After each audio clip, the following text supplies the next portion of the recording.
Hey everyone. Today was a good day and a bad day at the coin shop. Good news is I got some wheat pennies. Bad news is I didn't get that many. I think there's like 260 or 270 here.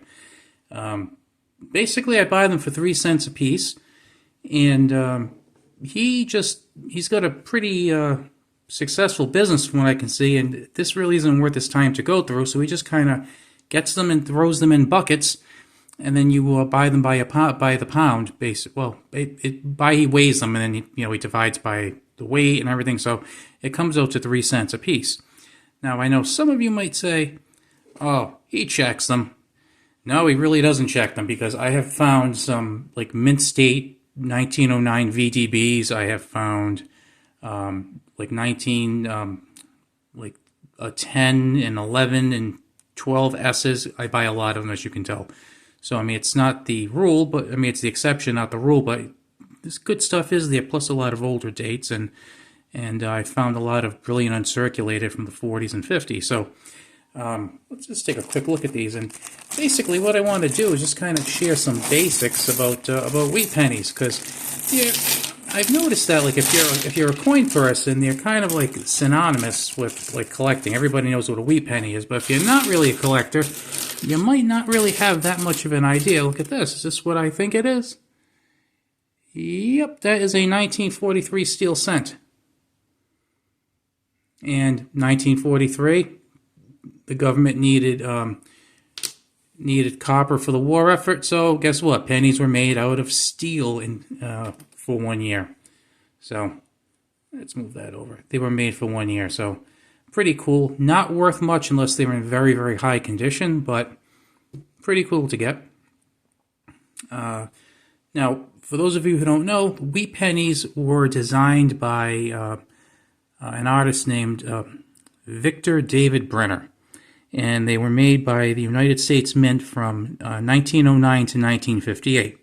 They started in 1909 because it was the 100th anniversary of Abraham Lincoln's birth. The first year, it was a little controversial, because on the back of the 1909, the artist who designed it, Victor David Brenner, put his initials, and some people felt they were a little too prominent, VDB. So in 1909, we have 1909 Philadelphia's with no mint mark, and they have the VDB on the back. Then we have 1909 S's that were made in San Francisco. And then we have the 1909 S's that also have a VDB, while some of them don't. So for 1909, there's the plain 09s from Philadelphia, the plain 09s with the VDB, the 1909 S's, and then a 1909 VDB.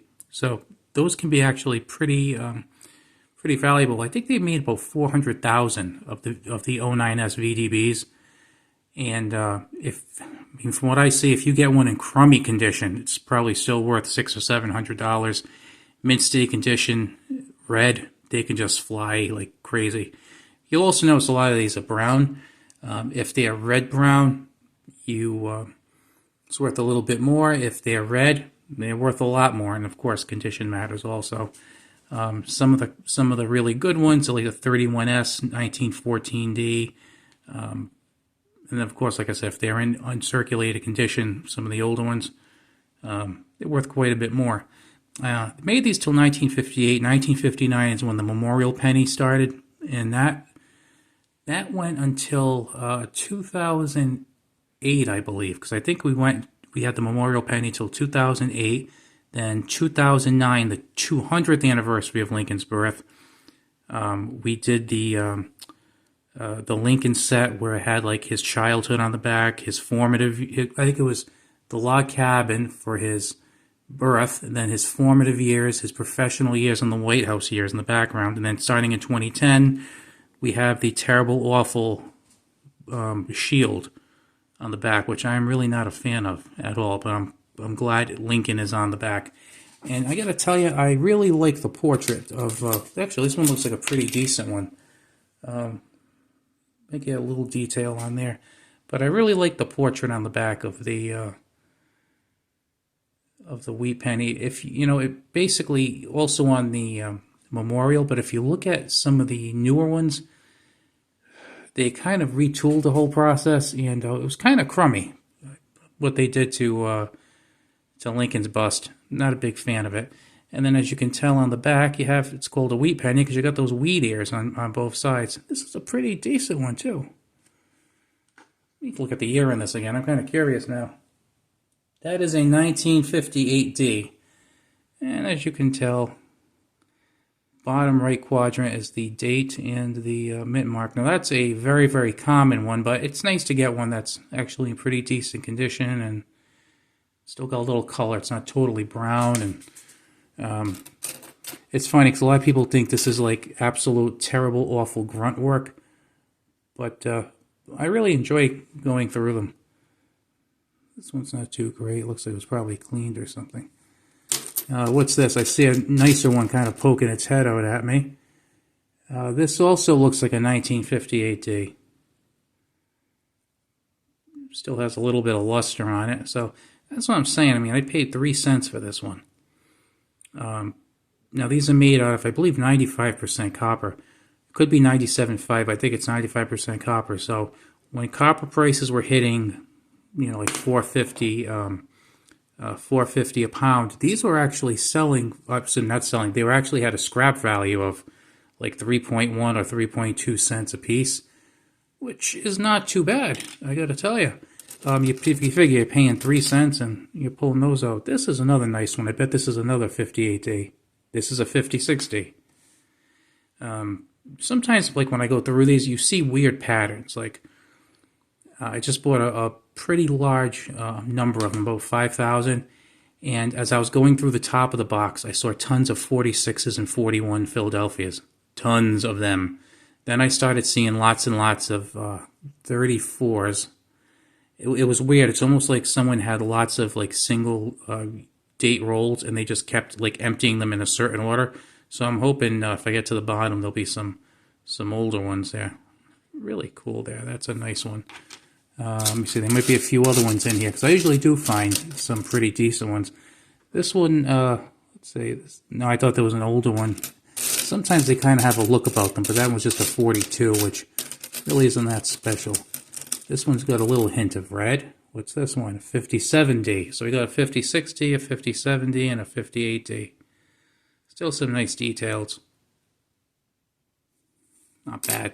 So I'm not going to bore you by going through all these pennies now, but like I said, it's not unusual for me to find something pretty good in here. And, the way I usually handle it is I go through these and I put the teens in like one jar, I put the 20s in another, the 30s in another, and then the 40s and 50s.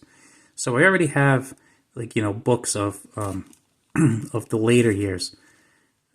So what I would do is just sell those in bulk. So I'll sell the 40s and 50s, either by weight or by 40s, 50s rolls. And, I'll sell them like that.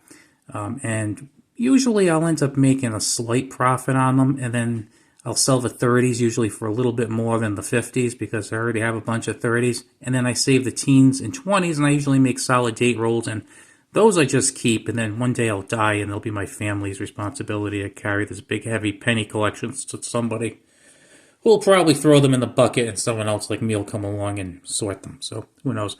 But anyways, I did want to bring this up because there's just something really cool about wheat pennies. I know some people don't get excited about them because they're copper. They're 3 cents a piece. Now, if I had a pile of Morgan dollars in front of me,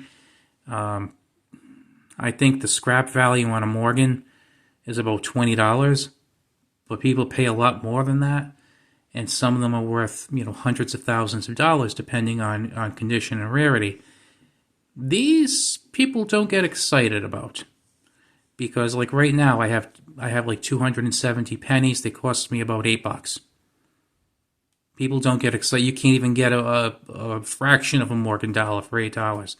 The other thing is if you give, and if someone did have 270 Morgans in front of them, it's quite a big deal. Pennies, unfortunately, people don't care about pennies. I do have an affinity for them, though. I got to tell you. I enjoy going through them. I enjoy looking for the dates. I like, pulling out better condition ones, making solid date rolls. I think it's like the people who really like pennies are people who really like coins. Like, I like finding more expensive coins, but I'll get excited over like a super, super common, brilliant uncirculated penny. Like if you gave me the most popular date from the 50s and it was brilliant uncirculated, it's only a couple of bucks. But I'm going to be really excited about that because I found this coin that basically survived, 65, 70 years just kind of hanging around in circulation or in somebody's collection. And it's a really cool coin. It's $2. Now, do I get excited over a coin that's worth, like, say, I don't know, like 5 times that, like a silver $half? No, not really, because that's kind of ho-hum to me. Kind of like a semi-worn, like Franklin half. But some little penny that kind of like, escaped the slings and arrows of life for 70 years. I don't know, that's kind of cool to me. I kind of like that. Plus, I'm a fan of Abraham Lincoln. Probably, if not the greatest American, one of the greatest Americans. I like copper. That's another thing. And I always tell people, if you want to buy copper, instead of buying like rounds and stuff, you're actually the best off buying like memorial pennies. I shouldn't even say buying them, like just pulling them out of circulation, because you still can.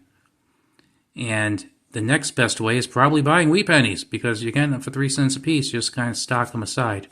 Personally, I was doing that for a while. It became too heavy and it needed too much room, so now I just kind of stick with the older ones. So I basically use the newer ones to subsidize my old ones. Because I get them all for 3 cents a piece, but then I sell back the ones. I shouldn't even say I sell them. I don't sell them back. I actually sell them to other people, and like I said, I'll make a small profit, so I get my money back for the newer ones that I already have or don't want, and it subsidizes the rest of it. So it keeps me looking through coins and making these videos.